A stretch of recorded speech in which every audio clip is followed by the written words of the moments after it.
नमस्कार दोस्तों, most welcome to संभव एजुकेशन क्लासेस। और हम लोगों ने ज्योमेट्री के दो पार्ट को कंप्लीट किया। आज ही हमारा तीसरा पार्ट है। बेसिकली हमने उसमें नॉमिनेशन जो किया था पार्ट 1 और पार्ट 1A। पार्ट 1 में हमने कॉन्सेप्ट को सीखा था और पार्ट 1A में हमने उसके नंबर ऑफ क्वेश्चंस को अटेम्प्ट किया। आज हमारा ये पार्ट 2 है और सीरियल से अगर हम देखेंगे तो तीसरा ये वीडियो है। इसमें हम exterior angle theorem, parallel line theorem, इन दो थ्योरम्स को सीखेंगे और उसके बाद इस पर बेस्ड सारे क्वेश्चन करेंगे जो प्रीवियस ईयर में आए हुए हैं। और इसमें वही क्वेश्चन है जो सीजीएल में, सीएचएसएल, एमटीएस और सीडीएस में आए हुए हैं। तो उन क्वेश्चनों को करने से पहले आइए कॉन्सेप्ट सीखते हैं और उसके बाद वन बाय वन करके क्वेश्चन शुरू करेंगे। तो आइए शुरुआत करते हैं ये पैरेलल लाइन थ्योरम। अब इसको पहले समझते हैं कि पैरेलल लाइन थ्योरम है क्या। अगर दो लाइनें कुछ इस प्रकार से दी गई हो जो एक दूसरे के पैरेलल हो। अब पैरेलल कहते किसको है?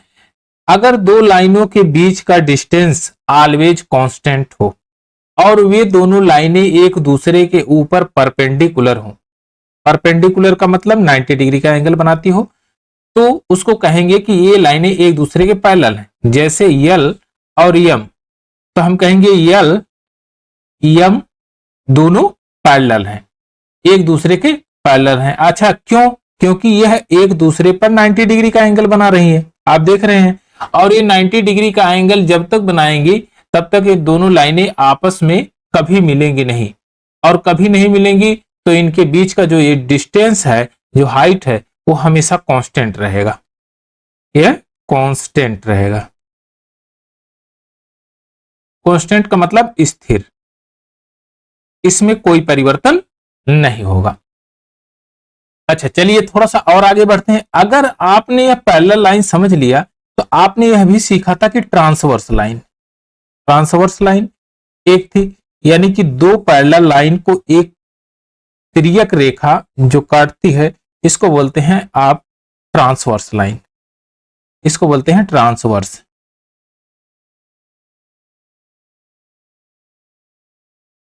लाइन। ट्रांसवर्स लाइन यानी कि इसको आप कह सकते हैं तिर्यक रेखा।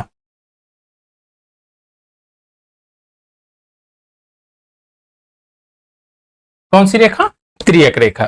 अब ट्रांसवर्स लाइन क्या करती है कि अगर ये दोनों लाइनों को एक दूसरे से काटती है तो इनका रेशियो ऑलवेज इक्वल होगा। अभी हम थोड़ी देर में समझेंगे।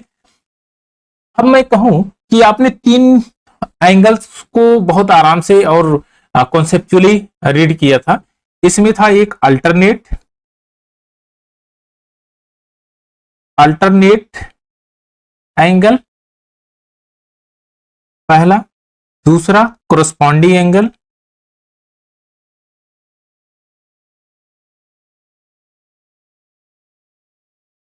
एंगल तीसरा vertically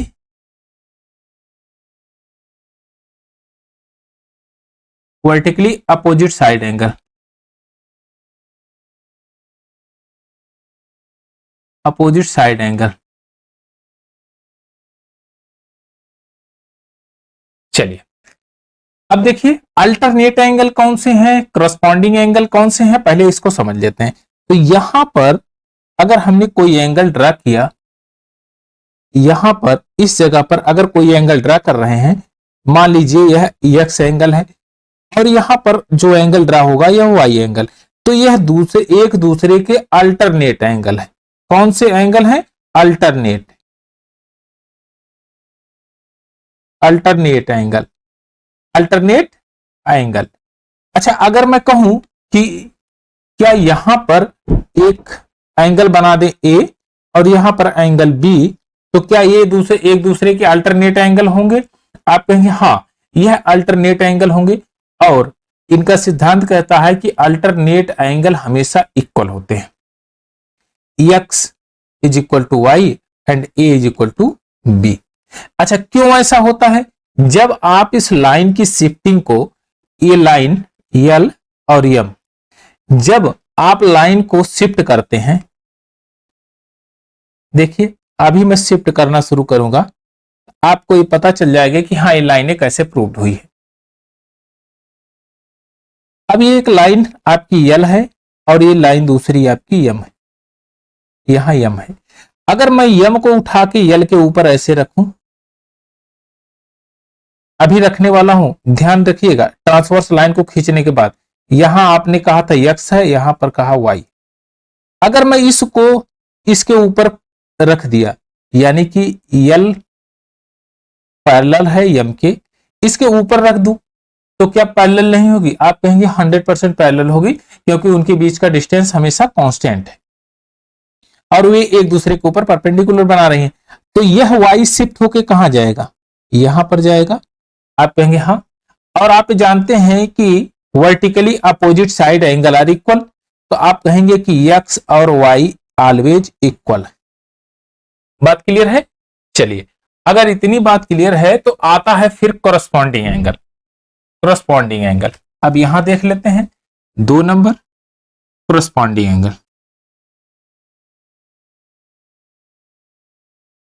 corresponding angle, corresponding angle क्या है? अगर दो लाइनें, पैरेलल लाइनें आपने ड्रा किया और एक तिर्यक रेखा यहां से ट्रांसवर्स लाइन इसको काट रही है, तो एक ही सतह पर दूसरे लाइन के, दूसरे पैरेलल लाइन की सेम लोकेशन पर बना हुआ एंगल कोरस्पॉन्डिंग एंगल कहलाता है। यानी कि अगर मैं यहां पर एक्स ड्रा कर दूं तो सेम सतह पर अगले वाले लाइन के जो इसके पैरेलल है सेम सतह पे होना चाहिए। यानी एक्स यहां है तो यहां पर भी जो एंगल होगा वह एक दूसरे के इक्वल होगा। अच्छा, कैसे होगा? आप कहेंगे कि यम को अगर आप यहां शिफ्ट करेंगे, देखिए अगर मैं लाइन यम को इसके ऊपर शिफ्ट करता हूं यहां, तो मैं ये लिखता हूं यल पैरेलल है यम के, अभी भी पैरेलल है और तब भी पैरेलल रहेगी जब इसके बीच का डिस्टेंस कांस्टेंट रहे। डिस्टेंस बढ़ाइए घटाइए कुछ भी करिए, लेकिन डिस्टेंस कांस्टेंट होना चाहिए, उसमें कोई मान में परिवर्तन नहीं होगा, रेशियो इक्वल होगा। अब ये y जो है यहां पर आ गया, तो आप ये बताइए x is equal to y हुआ कि नहीं?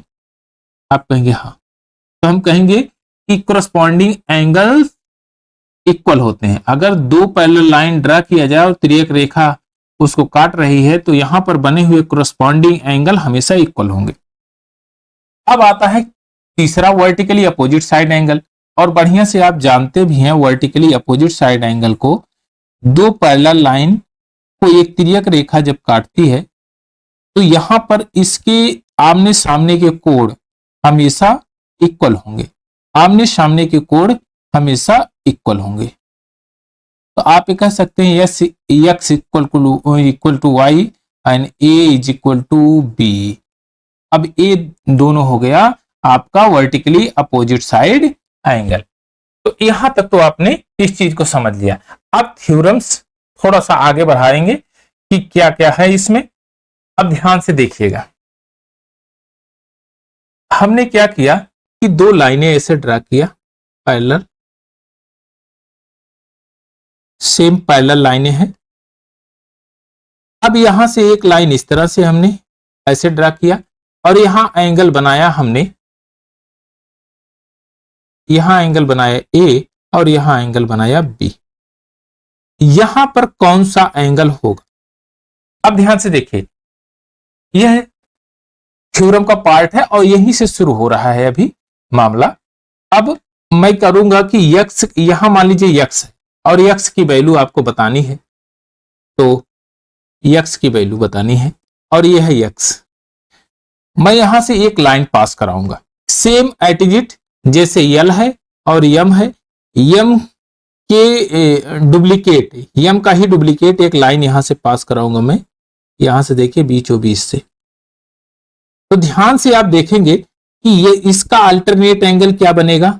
आप कहेंगे कि इसका अल्टरनेट एंगल बी यहां बन जाएगा और ए का अल्टरनेट एंगल कहां बनेगा? ए बन जाएगा। तो ए और बी का ए अल्टरनेट एंगल है,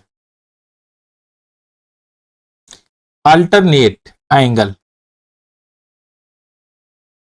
कौन से एंगल है? Alternate angle. अब अल्टरनेट एंगल आप ये बताइए, जब दोनों, अगर मैं पूरे एंगल की बात करूं यहां से यहां, तो यक्स की वैल्यू क्या आ जाएगी, ए प्लस बी। और इसका एकदम भर भर के यूज आता है और बार बार आपसे क्वेश्चन पूछा जाता है। अच्छा, अब ध्यान से थोड़ा सा और आगे बढ़ेंगे, देखिएगा एक और कॉन्सेप्ट सीखेंगे। इसी में कॉन्सेप्ट सीखते समय खूब जल्दबाजी मत करिए, आराम से सीख लीजिए। जब आप क्वेश्चन लगा रहे हैं तो ये एकदम बहुत तेजी से, जितना तेज हो सके उतना फास्ट करिए, आप कोई दिक्कत नहीं है। आप ये बताइए कि अगर मैं कुछ ऐसे लाइन ड्रा कर दूं और आपसे पूछ लूं कि यह मान लीजिए 3x है, थोड़ा सा बड़ा फिगर बनाता हूं क्योंकि इसमें दिखेगा नहीं आपको।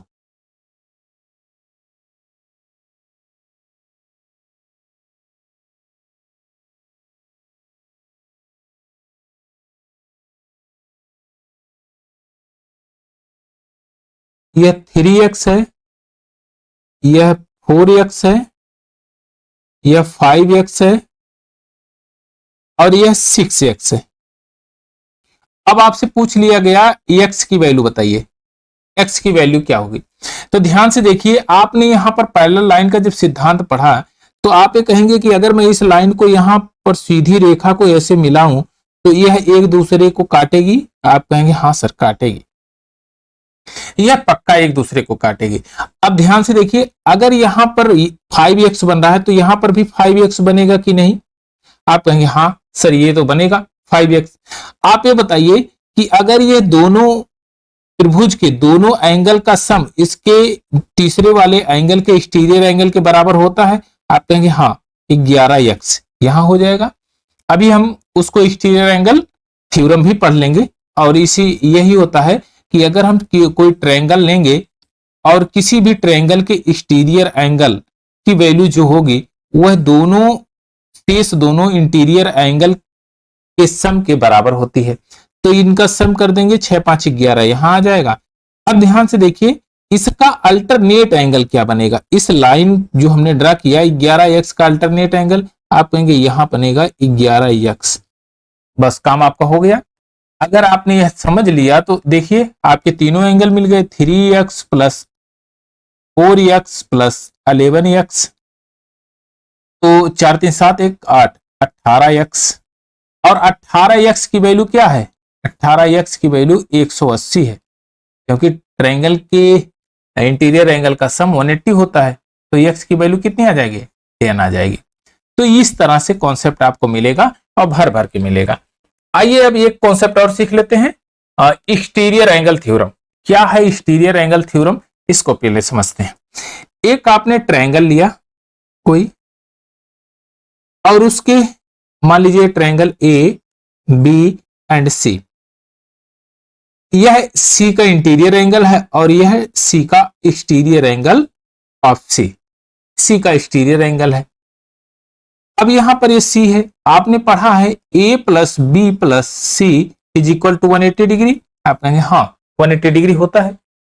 अगर मैं कहूं फिर इस एंगल को देखिए यहां से यहां तक, तो आप कहेंगे c plus exterior angle of C is equal to 180 degree. कहेंगे अगर दोनों इक्वल हैं तो बराबर रख देते हैं, तो आप देखिए C plus exterior angle of C is equal to A plus B plus C. C से सी कैंसिल आउट हो जाएगा, तो exterior angle of C is equal to A plus B. तो आप ये बताइए क्या इसकी वैल्यू ए प्लस बी के बराबर होगी। आप कहेंगे हाँ, शेष दोनों इंटीरियर एंगल के सम के बराबर होगी। यह कॉन्सेप्ट आपका प्रूव्ड है एक्सटीरियर एंगल थ्योरम में। आइए अब इसी पर बेस्ड क्वेश्चन करते हैं। ध्यान से देखिए, अगर यह चीजें आपके समझ में आई होगी तो बड़े आराम से इस क्वेश्चन को सॉल्व कर लेंगे। चलिए अब इसका फिगर ड्रा कर देते हैं फट से, और अभी तुरंत आपका क्वेश्चन सॉल्व हो जाएगा।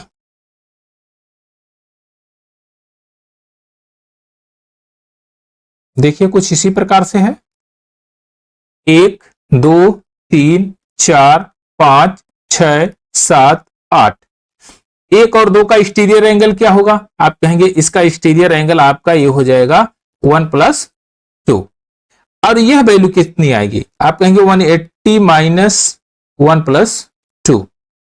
अब यह वैल्यू कितनी आएगी, सेम वैसे ही डायरेक्शन से जैसे आपने इसको किया, 180 माइनस 3 प्लस 4, यह कितनी आ जाएगी आपकी वैल्यू 180 माइनस 8 प्लस 7, यह कितनी आएगी 180 minus 5 plus 6।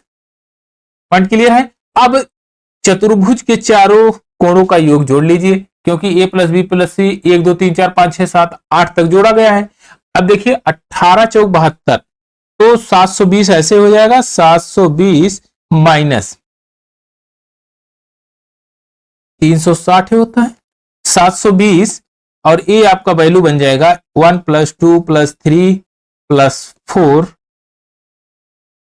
Plus 5 plus 6 plus 7 plus 8। Angle है ये, ना कि न्यूमेरिकल वैल्यू। आप एंगल डालिएगा इसमें, एंगल की बात किया है, एंगल 1 2 3 4 5 6 7 8। अब देखिए ये चला जाएगा 360 इधर जाएगा, तो आ जाएगा यह 360, और इधर क्या बचेगा, angle A, angle 1 plus angle 2 plus angle 3 plus angle 4 plus angle 5, angle 5 plus angle 6 plus angle 7 plus angle 8। कितनी वैल्यू आ गई, 360। तो ऑप्शन नंबर बी आपका करेक्ट आंसर हो जाएगा। आराम से आंसर मार्क करिए और आगे की तरफ बढ़िए। आइए अब नेक्स्ट क्वेश्चन लेते हैं, सेम उसी डायरेक्शन से। क्वेश्चन में ज्यादा टाइम वेस्ट करिए, जितना सीखना है कॉन्सेप्ट में सीखिए। ए बी सेम, कैसा भी फिगर बना दीजिए, कोई दिक्कत नहीं। यहां 3x है, यहां 4x है, और ये 5x है, और ये C है, D और E, यही है। अब कह रहा है यह पैरेलल है, इसके दोनों पैरेलल है। यहां दिया है a b parallel to DE, DE के पैरेलल है, यानी कि यह लाइन इसके पैरेलल है। तो आप सीधे वही कॉन्सेप्ट को यूज करिए, सेंटर से एक लाइन ड्रा करिए, सेंटर से आप एक लाइन ड्रा करेंगे, ये फर्जी लाइन। तो देखिए 3x, इसका अल्टरनेट एंगल इतना क्या बनेगा आपका 3x, और टोटल एंगल कितना है 5x है, 5x यानी कि ये 2x बन जाएगा, 2x बनेगा। और इसका अल्टरनेट एंगल कौन सा बनेगा, यह 2x हो जाएगा अल्टरनेट एंगल। आप ये बताइए कि यह कितना होता है, कहेंगे 180, और 4x प्लस 2x यानी 4x plus 2x is equal to 180। तो x की वैल्यू 6x 180, x की वैल्यू 6 3 18 30 डिग्री। अच्छा, अब एक का पूछा है इसका सप्लीमेंट्री एंगल बताइए, सप्लीमेंट्री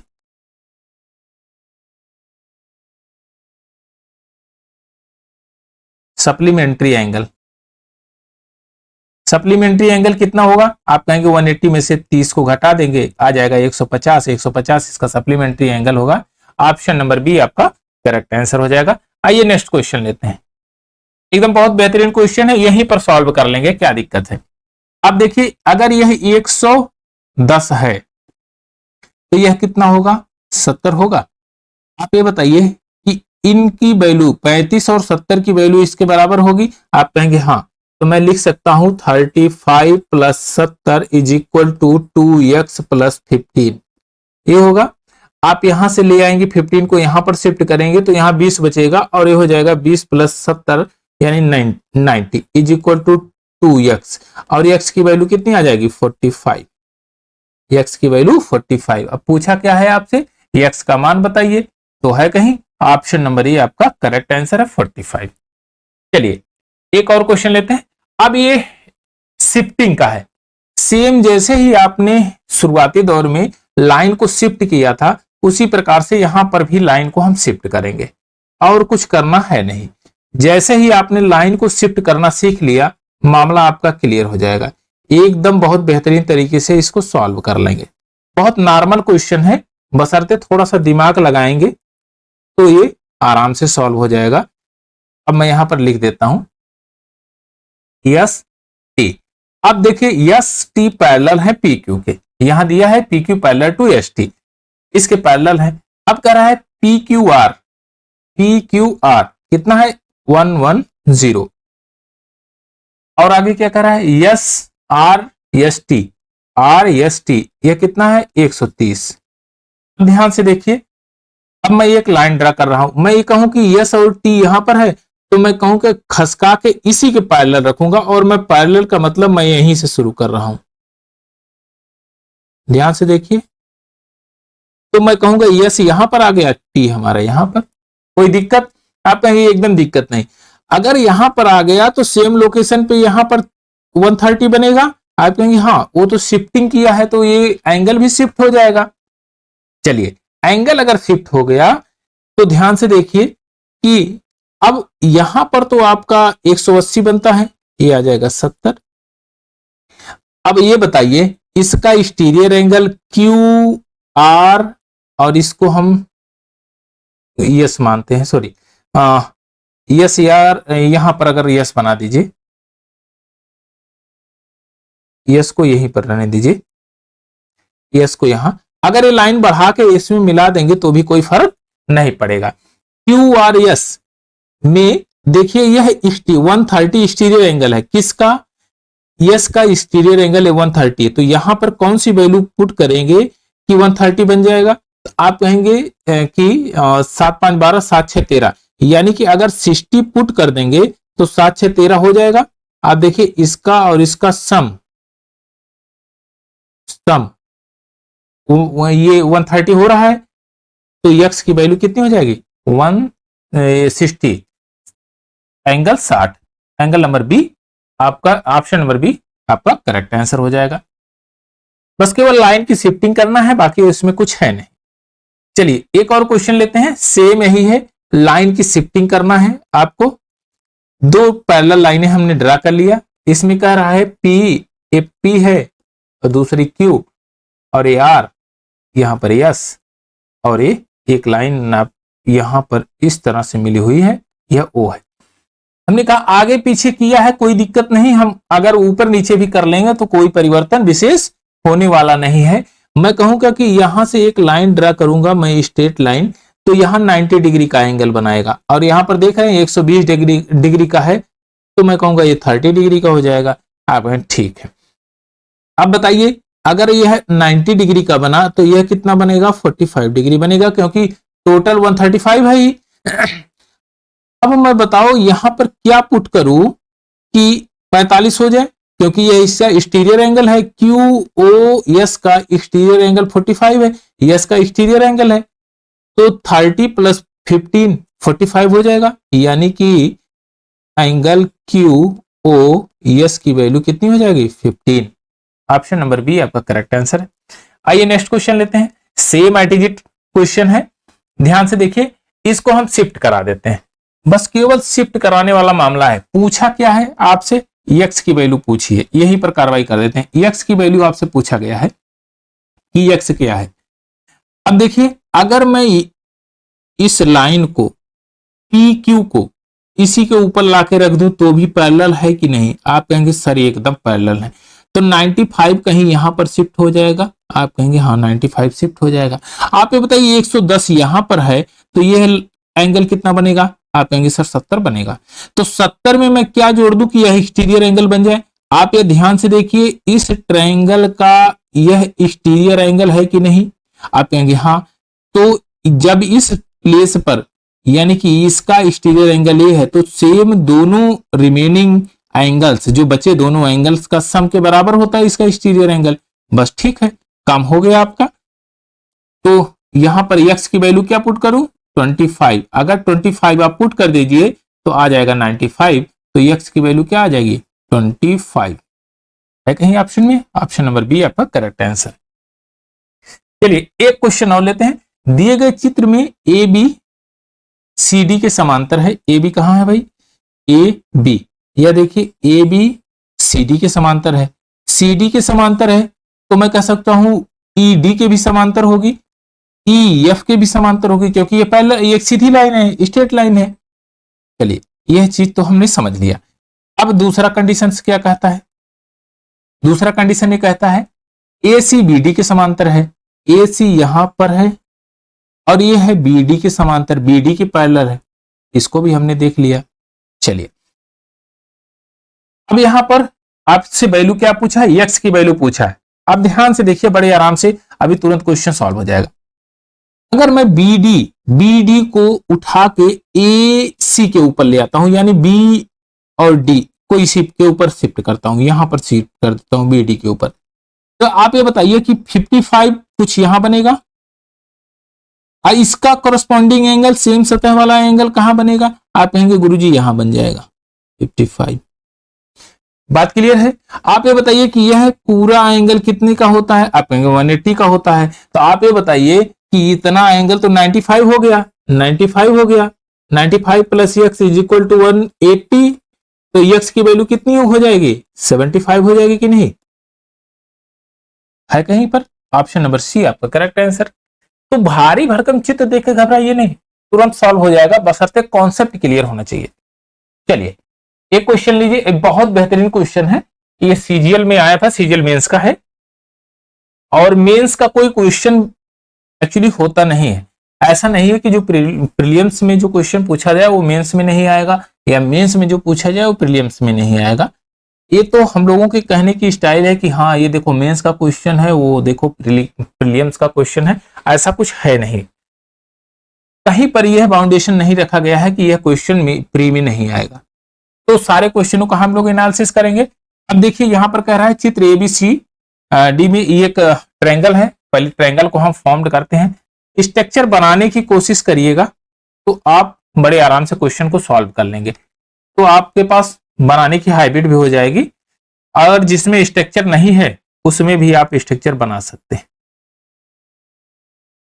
अब ध्यान से देखिए P और Q और AR, अब ये कह रहा है यह कितना है, 15 सेंटीमीटर दिया गया ना। अब यहां पढ़िए, ये कह रहा है चित्र एबीसी में एक त्रिभुज है, एबीसी त्रिभुज है, हमने बना दिया, तथा PQ parallel to BC, PQ parallel है किसके, BC के, तो यानी कि इसके पैरेलल होगी ऐसे। चलिए ठीक, यहां तक तो हमने समझ लिया। अब कह रहा है QR PQC का कोण समद्विभाजक है, यानी एंगुलर बाइसेक्टर है। PQ is the angular bisector of PQC, तो मैं कहूंगा यह भाई थीटा होगा, तो यह भी थीटा होगा। जब आधा कर रहा है तो आप कहेंगे कि ठीक है सर इसका अल्टरनेट एंगल भी ये थीटा होगा, कहेंगे हाँ सही है। अब ध्यान से देखिए RC 15 है और QC की लंबाई पूछा, QC की लंबाई पूछा, तो आप ये बताइए कि जब दोनों एंगल इक्वल हैं तो दोनों साइड इक्वल होंगी कि नहीं, आप कहेंगे 100% होंगी।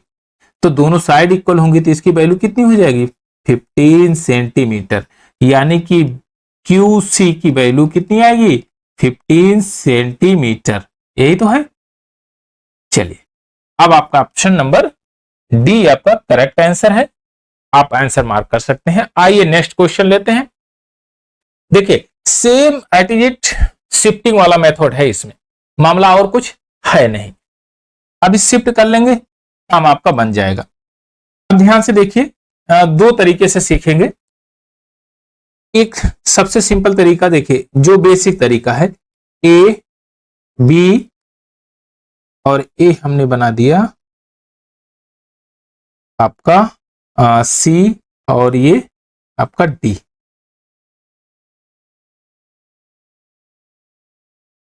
कहे तिरछा बन रहे हो भाई, एक ऐसे सीधी लाइन ड्रा कर दें। चलिए सी और डी और ए है आपका ओ, ठीक है, और ए है लेम्डा अल्फा बीटा और गामा, अल्फा बीटा गामा। अब ये पूछा गया है कि अल्फा बीटा गामा की वैल्यू क्या है। अब ध्यान से देखिए, अगर मैं कहूं कि इसकी वैल्यू कितनी होगी तो आप कहेंगे 180 माइनस बीटा, आप कहेंगे ठीक है। आप ये बताइए कि यह एंगल ए है तो यह एंगल कितना होगा, यह एंगल अगर ए है तो यह एंगल कितना होगा, तो आप कहेंगे गुरुजी सबसे पहले यह एंगल बता देते हैं, यह ए होगा। क्यों ऐसा होगा, क्योंकि अल्टरनेट एंगल है। तब इस एंगल की बात करेंगे तो 180 माइनस ए हो जाएगा, क्योंकि पूरा 180 है, कहेंगे ठीक है। अच्छा ये y है तो यह कितना हो जाएगा, यह 180 माइनस y हो जाएगा। अब हम जोड़ लेते हैं तो 18 गुणे 180 गुणे 3 minus alpha plus beta plus gamma. अब ध्यान से देखिए 18 3 54 540 माइनस, अब यह ट्रायंगल की अगर बात करेंगे हम इस ट्रायंगल की, तो हम क्या कहेंगे कि इसकी वैल्यू जो होगी ए अल्फा बीटा और गामा की यह 180 के बराबर होगी कि नहीं। आप कहेंगे हाँ सर 180 के बराबर होगी। अब 180 को मैं अगर इधर शिफ्ट कर दूं और एबीसी को इधर शिफ्ट कर दूं, यानी कि एबीसी लेफ्ट साइड में शिफ्टिंग कर दें, alpha plus beta plus gamma is equal to 540 minus 180 is equal to 360 होगा कि नहीं। आप कहेंगे हाँ होगा, तो ऑप्शन नंबर सी आपका करेक्ट आंसर है। अब दूसरा तरीका सीख लीजिए, पहला तरीका तो देख लिया हमने, अब दूसरा देखिए कैसे क्या करता है। चलिए अगर हमने कहा कि दो लाइनें हैं ऐसे पैरेलल है, दो लाइनें इस तरह से हैं, दो लाइनें हैं और यहां से इसको ये इंटरसेक्ट कर रही। अगर मैं कहा, हमने कहा कि यह अल्फा है और यह भी अल्फा है, ये बीटा है, ये बीटा है और यहां पर गामा है, यानी कि यहां पर अगर रख दूंगा तो भी कोई दिक्कत है नहीं। आप कहेंगे कि कोई दिक्कत नहीं है क्योंकि यह alternate vertically opposite side angle है। क्या करना है कि इसको आगे की तरफ यहां शिफ्ट ले आना है, शिफ्ट करना। तो हमने कहा कि भाई अल्फा कोई वेरिएबल है तो इसको कोई भी वैल्यू आप पुट कर सकते हैं, तो हमने शिफ्ट करके y को यहां लेकर आ गए। अब जैसे y को यहां ले आए तो स्ट्रेट लाइन बन गई और ये अल्फा हो गया और यहां पर ये बीटा हो गया। अब ध्यान से देखिए अल्फा और बीटा 90 है और प्लस 90 और सॉरी 180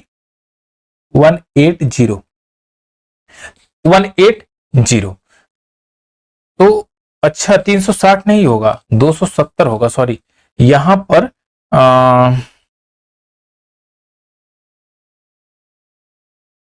8 6 14 360, हाँ ठीक तो है। अच्छा ये 90 90 180 है, सॉरी यहां पर देखिए मिस्टेक है, यहां पर मिस्टेक थोड़ा सा। ये जब लाइन हमने यहां पर ऐसे ड्रा किया एक लाइन और हमको शिफ्ट करा के बीच में सेंटर में इसको ले आना है y को हम ले आएंगे यहां, तो ये हो जाएगा यहां अल्फा, यहां हो जाएगा बीटा। अब अल्फा और बीटा कितना हो जाएगा 180 180 क्योंकि 90 है 90 है और y को हम यहां पर शिफ्ट करेंगे 180 यह है, तो कितना हो जाएगा 360। कितना एंगल बन गया 360। ऑप्शन नंबर सी आपका करेक्ट आंसर है। अब आइए एक और कॉन्सेप्ट सीख लेते हैं और उसके बाद इसको करते हैं, जिसको आप बोलते हैं सीजर फॉर्मेशन या आप बोलेंगे कैंची, कैंची चित्र।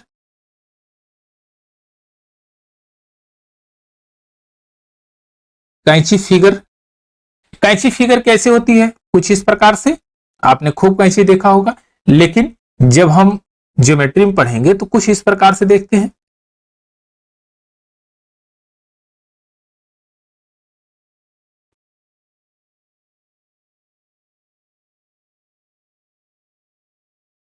चलिए अब हमने कहा ए और ए बी और ए सी है, इसकी वैल्यू आपको बतानी, ए डी है इसकी वैल्यू बतानी है, इसकी वैल्यू क्या है।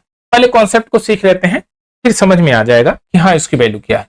आपने अभी जस्ट पढ़ा है कि किसी भी ट्रायंगल, कोई ट्रायंगल हमने लिया और उसके एक्सटीरियर एंगल की वैल्यू मान लीजिए ए बी और सी है, इसके एक्सटीरियर एंगल की वैल्यू ए प्लस बी होगी, कहेंगे हाँ ए होगी। आप ये बताइए अगर मैं पूरा यहां से यहां तक ले लूं तो कितना होगा, तो आप कहेंगे कि यहां पूरा 360 हो जाएगा, तो इसका दुगना आपको करके घटाना पड़ेगा क्योंकि a plus B plus C is equal to 180 होता है। अब अगर पूरे का आप दुगना कर दीजिएगा 2 टाइम्स, देखिए अगर दुगना आप कर दीजिएगा तो ये हो जाएगा 360 360। अब यहां पर जो वैल्यू है c है, केवल और केवल c है, तो यहां की जो वैल्यू आएगी तो वो आपकी आ जाएगी 2a plus 2b plus 2c is equal to 360। अब इसमें से क्या करना है, c को घटाना है, यानी कि माइनस सी करूंगा तो यहां पर एक सी कम हो जाएगा, इधर से माइनस सी इधर भी करना पड़ेगा, माइनस सी इधर किया हमने तो 2a plus 2b plus C is equal to 360 minus C, यही वैल्यू आपकी आ जाएगी, यानी कि पूरे की वैल्यू इतनी आएगी।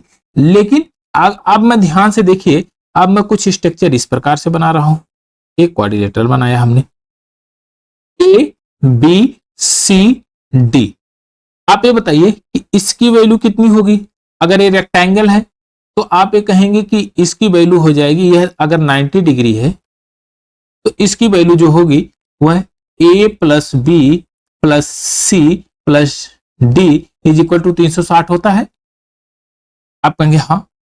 अगर मैं इसको निकाल दूं केवल इसको निकालूं, यानी डी की वैल्यू को निकालता हूं, 90 को निकालता हूं, तो क्या आएगा रिजल्ट आप देखिए। अगर डी को मैं सब्ट्रैक्ट करता हूं तो d a plus B plus C plus D minus D is equal to 360 minus d, काम खत्म। डी की वैल्यू, अब डी की वैल्यू जब खत्म हो गया तो यहां से डी से डी कैंसिल आउट, ए प्लस बी प्लस सी आया कि नहीं, 360 माइनस डी। तो यह क्या है, यह एक्सटीरियर एंगल है।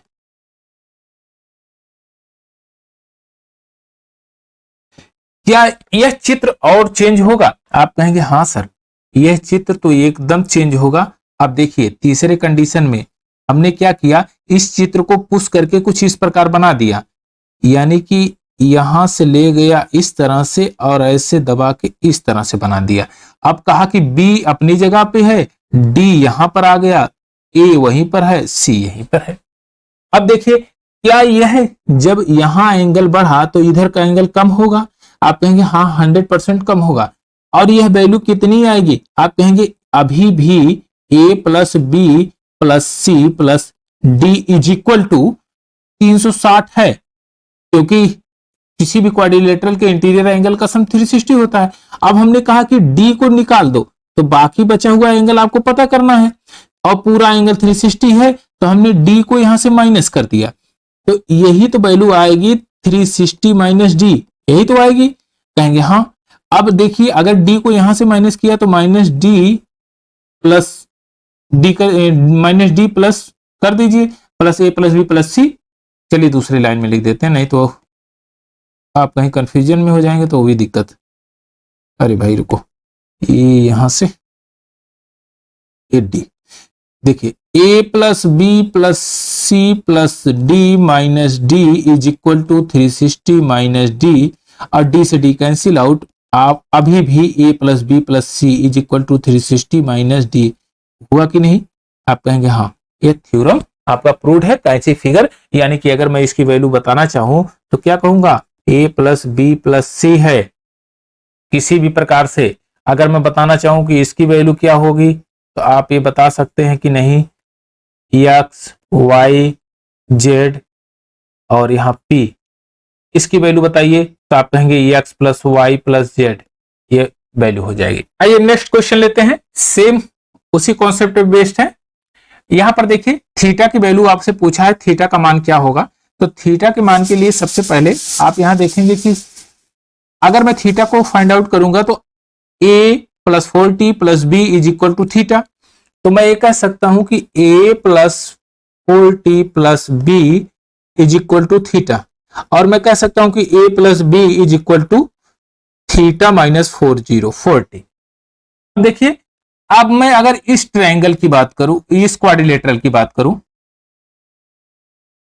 इसमें क्वाड्रिलेटरल की बात करूं, यहां से देखिए ये वाला क्वाड्रिलेटरल, तो आप ये कहेंगे कि 110 की वैल्यू जो होगी वह थीटा प्लस ए प्लस बी के बराबर हो। तो मैं इसमें कह सकता हूं कि 110 theta plus alpha plus beta is equal to 110, तो ए प्लस बी की वैल्यू आ जाएगी 110 माइनस थीटा। अब ए प्लस बी यहां पर भी, ए प्लस बी यहां पर भी है, दोनों इक्वल कर देते हैं। Theta minus 40 is equal to 110 minus theta. अब थीटा को इधर ले आएंगे तो 2 थीटा हो जाएगा, ये हो जाएगा 150 और थीटा की वैल्यू कितनी आ जाएगी 75। तो ऑप्शन नंबर सी आपका करेक्ट आंसर हो जाएगा। आइए नेक्स्ट क्वेश्चन लेते हैं। अब a प्लस बी की वैल्यू आपको बतानी। अब ध्यान से देखिए, vertically opposite side angle are equal, तो आप कहेंगे 130 ए भी है तो 130 ए भी है, जाहिर सी बात होगा ही। तो अगर 130 हो गया तो 130 के बराबर क्या होगा, a plus 50 plus 20, a plus 50 plus b। अब ए बी को यहीं पर छोड़ दीजिए, a प्लस बी को छोड़ दीजिए और इसको ले आएंगे 8 5 13, ये हो जाएगा 80, कितना हो जाएगा 80 डिग्री। ऑप्शन नंबर ए आपका करेक्ट आंसर है। आइए थोड़ा सा और आगे बढ़ते हैं, बहुत बेहतरीन क्वेश्चन है और ये लॉजिकल क्वेश्चन है, इसको समझते हैं। पहले इसके कॉन्सेप्ट को समझ लीजिए और पूरे कॉन्सेप्ट बेस्ड है, बाकी और इसमें कोई महाभारत नहीं है। देख के आप चित्र को घबराइए नहीं, आराम से क्वेश्चन सॉल्व हो जाएगा। देखिए ए बी सी और डी, और यहां से एक पैरेलल लाइन ड्रा किया है इसमें क्वेश्चन के अकॉर्डिंग। ये कह रहा है एस क्यू है और ये पी है, इस चित्र में इस तरह से बना दिया है। अब ध्यान से देखिएगा, यह एंगुलर बाइसेक्टर है, यह एंगुलर बाइसेक्टर है, यहां पर दिया गया है। अब ध्यान से क्वेश्चन को पढ़िए और डाटा को पुट करिए। त्रिभुज एबीसी, त्रिभुज एबीसी हमने बना दिया। बी डी एंगल बी का आंतरिक पूर्ण समद्विभाजक है, यानी इंटरनल एंगल बाइसेक्टर है। एंगल बी का इंटरनल एंगुलर बाइसेक्टर है, ए आपका एंगुलर बाइसेक्टर है, ये एंगुलर बाइसेक्टर है। अब ध्यान से देखिए, अब कह रहा है सी डी का सी बाह्य पूर्ण समद्विभाजक है, बाह्य पूर्ण समद्विभाजक है, यानी कि एंगुलर बाइसेक्टर है, का एक्सटीरियर एंगुलर बाइसेक्टर है। और भुजा बीसी समांतर रेखा खींची गई है, बीसी कहां पर है, ये बीसी समांतर रेखा खींची गई है पी डी के, यानी कि पीडी के समांतर रेखा है। ए सी की भुजा, ए सी और भुजा बी ए बी को पी और क्यू पर काटती है। यहां पर देखिए, पी ए सी को पी पर और ए बी को क्यू पर काटती है, ठीक है। पी सी 8 सेंटीमीटर है, पी सी यानी कि यह जो साइड है वह 8 सेंटीमीटर है, 8 सेंटीमीटर, 8 सेंटीमीटर, 8 सेंटीमीटर है ये। चलिए यहां तक। अब कह रहा है पी क्यू 2 सेंटीमीटर है, 2 सेंटीमीटर है, बस। अब ध्यान से देखिए, काम आपका हो जाएगा। अब देखिए, अब अगर यहां मैं कहूं कि यह पैरेलल है इसके, यह लाइन इसके पैरेलल है, यह लाइन इसके पैरेलल है, तो यह ट्रांसवर्स लाइन बनेगी कि नहीं? आप कहेंगे ट्रांसवर्स लाइन बनेगी जी। अगर यह थीटा है तो यह भी थीटा होगा, आप कहेंगे हाँ सर यह भी थीटा होगा। तो आप ये बताइए इसका अल्टरनेट एंगल ये क्या होगा? आप कहेंगे गुरुजी ये भी थीटा होगा। चलो ठीक है, अगर ये थीटा थीटा हुआ तो आप ध्यान से देखिएगा कि यह एंगल अगर थीटा आप रखना चाहें थीटा रख दीजिए, नहीं तो थीटा ना रख के रुकिए, बी के ही फॉर्म में रखिए इसको, b/2, सॉरी ये b/2 और यह भी b/2 होगा, तो यह भी b/2 होगा, b/2, क्योंकि यह अल्टरनेट एंगल है। चलिए अब यह एंगल कितना बनेगा आप ये बताइए। आप कहेंगे कि ए बी सी का एक्सटीरियर एंगल है और ये हाफ है, तो आप कहेंगे a प्लस बी का आधा है ये, तो यह भी a प्लस बी का आधा है, यानी a प्लस बी का हाफ है ये। कहेंगे हाँ यह भी a प्लस बी का हाफ है। आप ये बताइए कि ट्रायंगल पीडीसी में अगर यहां पर देखेंगे पीडीसी में, तो यह a प्लस b/2 है। अगर यह भी बराबर हो जाए तो अब देखिए ध्यान से, b d c, triangle b d c का एंगुलर ये एक्सटीरियर एंगल बाइसेक्टर है कि नहीं, एक्सटीरियर एंगल है कि नहीं? एक्सटीरियर एंगल है, BDC का एक्सटीरियर एंगल है। अगर यहाँ B है तो यहां पर जाहिर सी बात है A/2 होगा, क्योंकि यहाँ B/2 है तो A/2 आपका यहां होगा, क्योंकि इन दोनों का सम A+B/2 यहां पर है। तो आपने देखा कि अगर यह PD का यहां पर जो एंगल बन रहा है वह भी सेम है, यहां पर PCD का एंगल सेम है, तो यह दोनों लाइनें सेम सेम होंगी कि नहीं? आप कहेंगे सेम सेम होंगी। तो आप ये बताइए, अगर ये 8 सेंटीमीटर है तो ये 8 सेंटीमीटर होगी कि नहीं? आप कहेंगे हाँ, यह भी 8 सेंटीमीटर होगी। चलिए अब थोड़ा सा गौर करिए इस ट्रायंगल पे, ट्रायंगल BQD, ट्रायंगल BQD में थोड़ा सा गौर करिए। यहां पर ट्रायंगल BQD में QBD और QDB दोनों इक्वल है कि नहीं? B/2 कहेंगे हाँ। अगर यह एंगल इक्वल है तो साइडें भी इक्वल होगी, तो यह 10 सेंटीमीटर हो जाएगी कि नहीं? आप कहेंगे 10 सेंटीमीटर होगी। तो BQ की वैल्यू पूछा है आपसे, BQ की वैल्यू कितना हो जाएगी? 10 सेंटीमीटर। 10 सेंटीमीटर आपका यही आंसर होगा। ऑप्शन नंबर ए आपका करेक्ट आंसर हो जाएगा। तो बहुत बेहतरीन क्वेश्चन था, और यह पूरा कॉन्सेप्ट बेस्ड था केवल और केवल एक्सटीरियर एंगल्स बाइसेक्टर पे। एक्सटीरियर एंगल अगर आपको आ गया तो आप उसको निकाल सकते हैं। उसके साथ में आपका ये जानकारी आपको होनी चाहिए कि एक्सटीरियर एंगल बाइसेक्टर क्या थ्योरम है उसके। आइए एक क्वेश्चन और लेते हैं। इस क्वेश्चन को देखिए ध्यान से, सेम एट क्वेश्चन है। यहां पर यह लाइन जो बढ़ाया है, इस लाइन का कोई विशेष महत्व है नहीं। हमने कहा कि इस लाइन का कोई विशेष महत्व नहीं है, इस तरह से कुछ एंगल बना दीजिए। और यहां आप कहिए 138 है, 138, और यहां पर आपने कहा 236, यहां ए। अब थीटा की वैल्यू मुझे चाहिए, तो मैं बड़े आराम से इसको फाइंड आउट कर दूंगा, क्योंकि मुझे पता है कि यहां से एक मैं लाइन ड्रा अगर करूं, इमेजिनरी लाइन, क्योंकि यह लाइन एक दूसरे के पैरेलल है, और हमने कहा कि एग्जैक्ट लोकेशन दोनों का एक कर दिया। अब एंगल जो भी बना रही है इसी प्रकार से, एंगल में कोई चेंजिंग हमने किया नहीं। आप ये बताइए कि यहां पर 90 डिग्री का एंगल बनेगा? आप कहेंगे हाँ सर, ये तो 90 डिग्री का एंगल बनेगा। अब 90 डिग्री यानी कि यह 48 डिग्री बना? कहेंगे हाँ, बचा हुआ शेष एंगल 48 डिग्री बनेगा। आप ये बताइए, यह 90 डिग्री का एंगल बन गया? आप कहेंगे हाँ, यह 90 डिग्री का एंगल बना है। अब ध्यान से देखिए, अगर मैं कहूं कि यह पूरा एंगल कितने का होगा? आप कहेंगे कि यह 90 से 180 है, तो इतना एंगल कितना होगा?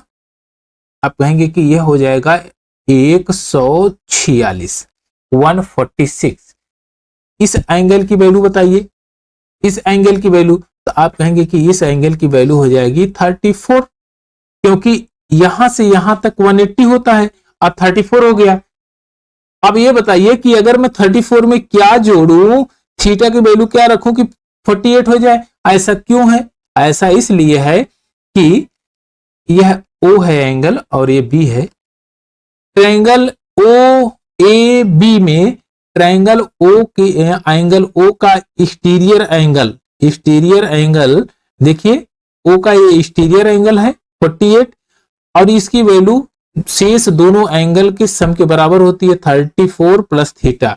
तो आप कहेंगे 34 plus theta is equal to 48। लिखने की कोई जरूरत है नहीं, वैसे ही आप इसको वर्बली सॉल्व कर सकते थे कि 14 डिग्री आएगा।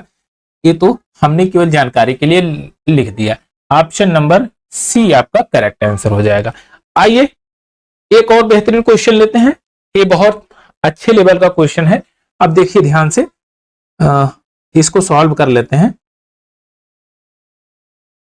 क्वेश्चन तो बहुत एकदम टॉप क्लास के हैं, बशर्ते आपका थोड़ा सा मेहनत आप हो जाएगा तो आप बहुत अच्छा परफॉर्मेंस कर सकते हैं। देखिए यहां कह रहा है PQRS,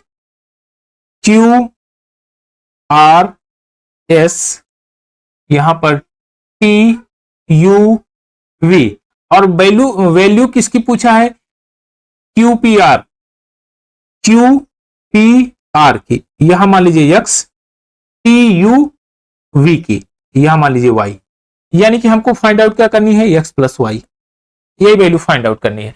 तो देखिए ध्यान से, बहुत आराम से इसको हम सॉल्व कर सकते हैं। अगर मैं कहूं कि यह line p q is parallel, p q is parallel to UV, p q parallel है इसके और यह पैरेलल है इसके, सॉरी कौन सा लाइन के है, आर एस के पैरेलल होगी, हाँ यहां पर p q parallel to r s, सही है, हाँ ये लाइन इसके पैरेलल है। आप यहां से एक इमेजिनरी लाइन ड्रा करिए, इमेजिनरी लाइन ड्रा करिए और इस y को ले आके यहां पर शिफ्ट करिए कुछ इस प्रकार से।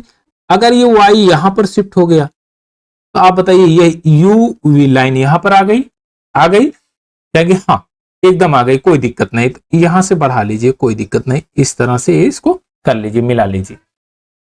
आप ये बताइए कि अगर यह इसके पैरेलल है तो सेम x यहां बन रहा है, तो x यहां भी बन रहा है, आप कहेंगे हाँ x यहां भी बन रहा है। अब ध्यान से देखिए, अगर यहां पर कह रहा है, यहां पर 30 डिग्री दिया गया है, गिवन है 30 डिग्री, यहां 45 डिग्री, 45 डिग्री। अब इसका एक्सटीरियर एंगल आप बता सकते हैं x plus y, x plus 30 यह बनेगा इसका एक्सटीरियर एंगल, ट्रायंगल का ये एक्सटीरियर एंगल बनेगा x प्लस 30, एक्स प्लस 30। अब ध्यान से देखिए यहां पर जो एंगल बनेगा यह कितना बनेगा, आप कहेंगे 180 माइनस वाई। अब 45 plus 180 minus y is equal to x plus 30 के बराबर होगा कि नहीं, क्योंकि इसका एक्सटीरियर एंगल है, तो यही वैल्यू रख दीजिए, 45 plus 180 minus y is equal to x plus 30। बात क्लियर है, एक्स वाई को इधर कर लीजिए, एक्स प्लस वाई, और 30 को इधर करेंगे तो 15 हो जाएगा, 195। कितनी वैल्यू आ गई, 195। एक्स वाई की वैल्यू कितनी है, 195 है कहीं ऑप्शन में, ऑप्शन नंबर बी आपका करेक्ट आंसर है। तो बहुत बेहतरीन क्वेश्चन था, केवल बस लाइन की शिफ्टिंग आपको आनी चाहिए, बहुत आराम से क्वेश्चन सॉल्व हो जाएगा। चलिए एक और क्वेश्चन लेते हैं, बहुत बेहतरीन क्वेश्चन है ये, और इसको समझिए। देखिए अगर इस तरह से आप क्वेश्चन देखेंगे तो घबराइए नहीं, क्वेश्चन अपने आप सॉल्व करने के लिए कुछ फेनोमेना रखता है, कोई लूप होल जरूर छोड़ेगा। आप ये कहिए कि अगर मैं इस लाइन को ऐसे मिला दूं तो कोई दिक्कत, आप कहेंगे नहीं नहीं नहीं एकदम दिक्कत नहीं, क्योंकि यह स्ट्रेट लाइन है। चलिए ठीक है, अगर यह 5x है तो ये इसकी वैल्यू क्या आएगी, 5x आएगी कि नहीं, आप कहेंगे हाँ आएगी। इस ट्रायंगल को देखिए थोड़ा गौर से, इस ट्रायंगल को देखिए, इस ट्रायंगल का एक्सटीरियर एंगल यह है, इसकी वैल्यू क्या आएगी, आप कहेंगे 11x आएगी। क्यों आएगी, क्योंकि इनका सम होता है ये। अब ध्यान से देखिए, अगर c d is a parallel to a b है तो 11 का अल्टरनेट एंगल क्या होगा, आप कहेंगे गुरुजी यहां पर अल्टरनेट एंगल होगा। बस बात बन गई, अब एक ट्रायंगल बन गया आपका। आपसे पूछ लिया है कि x की वैल्यू बताना है, तो आप कहेंगे 3x plus 4x plus 11x is equal to 180, यही तो होता है ट्रायंगल का सम। तो ये हो जाएगा 18x इज इक्वल टू 180 और x इज इक्वल टू 10। बात क्लियर है। चलिए ऑप्शन नंबर बी आपका करेक्ट आंसर। तो बहुत आराम से इसको भी कर सकते हैं, और ये आपका एक पार्ट खत्म हुआ। और इसमें हमने जितने भी क्वेश्चन देखे हैं, ये कुछ सीजीएल प्रीलिम्स में आए हैं, कुछ सीजीएल मेंस में आए हैं, और कुछ सीडीएस के भी क्वेश्चन है इसमें। लेकिन जो टॉप मोस्ट के बढ़िया क्वेश्चन है उसी को इस सीरीज में रखा गया है। बाकी नेक्स्ट सीरीज हम करेंगे लाइन एंड एंगल का एक पार्ट और करेंगे, उसके बाद हम सीधे ट्रायंगल पे आएंगे और ट्रायंगल के सारे फॉर्मूले को प्रूव करना शुरू करेंगे और उससे